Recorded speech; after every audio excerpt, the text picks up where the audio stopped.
It was absolutely horrifying. Pete Earley's crusade for better mental health care in the U.S. is personal. When his son was in college, he suffered his first psychotic breakdown. And I'll never forget, the doctor said to me, if you're lucky, he's using drugs.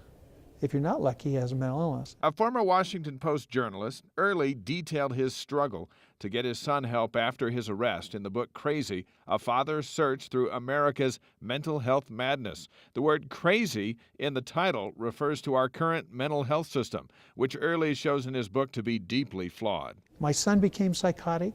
I couldn't get him help. He ended up getting tasered by the police and carted away. Now, with all that, if I couldn't get him help, what chance does somebody has who has no knowledge of mental health, no money, no education, no connections?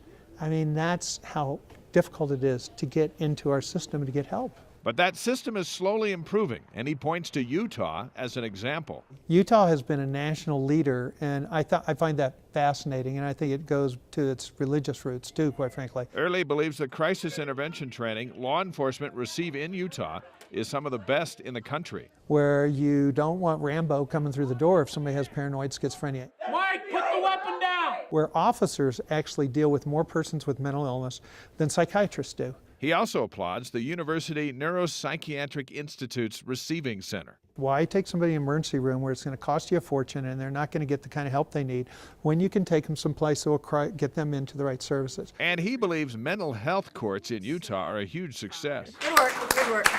Why should somebody who breaks in the house, take a bubble bath, and obviously psychotic like my son, go through the criminal justice system that's going to punish him, treat him as an armed robber or burglar, when in fact what he needs to do is go into treatment and get the help he needs? But Earley points out Utah's mental health court has had to turn away 50% of the cases because it doesn't have the funding to handle them. The same goes for substance abuse programs, where the wait is 4 months to get a bed. Imagine having a heart attack and being told, well, we'll get around to it in 4 months. And these are brain attacks. These are substance attacks. You can't wait 4 months. Earley testified before the Utah State Legislature's Appropriations Committee. He told them prisoners with mental illnesses spend 3 times longer in jails and prisons than other inmates and are the fastest growing subpopulation in prisons. You got a lot of people in jails and prisons who don't belong there. They're costing you a lot of money. Earley says Utah could actually save money by providing those inmates suffering from mental illnesses and addictions with community services. You have, in your state, set up the right programs, but you haven't funded them enough to cover all the people who need that help.